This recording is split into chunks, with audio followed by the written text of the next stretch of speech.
Fokus Group Discussion FGD yang digelar harian Fajar di lantai 19 Geraha Pena Jumat 30 Oktober 2020 membahas tentang masih ketatnya pengawasan protokol kesehatan di tempat ibadah dengan menghadirkan para pemuka agama di Sulawesi Selatan, yakni Ketua PGI Sulselbar, Pendeta Adri Masih, Ketua PKUB Sulsel Profesor Abdul Rahim Yunus, Ketua PDP Walubi Sulsel Henry Sumitomo, dan Sekretaris Parisada Hindu Dharma Indonesia Sulsel Gede Durrahman.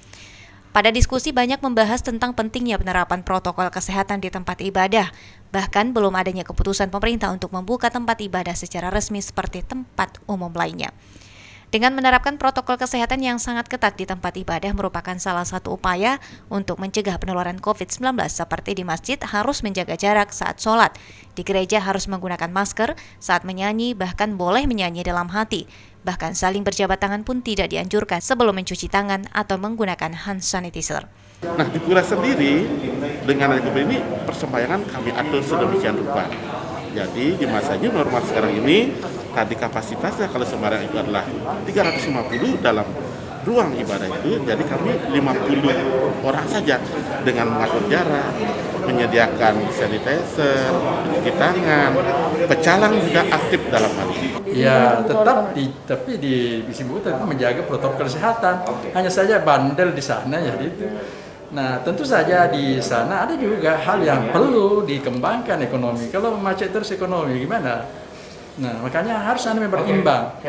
Nah, tapi kalau ibadah misalnya di masjid, ya jaga jarak kan tidak penuh masjid kan kita ke rumah bisa beribadah. Kenapa tidak? Dan diterima pahalanya, kenapa tidak? Dan sholat jamaah juga di rumah bisa dengan istri, dengan anak, kenapa tidak? Sementara itu, Ketua Bidang Kesehatan KNPI Sulawesi Selatan Muhammad Syahrul Alam menyatakan, keterlibatan pemuda milenial juga diperlukan dalam melawan pandemi COVID-19 dengan mensosialisasikan kebiasaan baru dengan 3M, yakni masker, mencuci tangan, dan menjaga jarak, termasuk di tempat ibadah dan tempat umum lainnya yang dominan ramai pengunjung seperti mal, pasar, dan sarana olahraga. Meskipun sudah banyak tempat ibadah yang dibuka tanpa izin resmi pemerintah, pengurus tempat ibadah dipastikan telah mematuhi protokol kesehatan, namun tetap diminta untuk beribadah di rumah saja hingga kasus COVID-19 melandai dan ada vaksin yang dapat menyembuhkan. Ira Tridewanti, Fajar TV dan Fajar Radio, laporkan.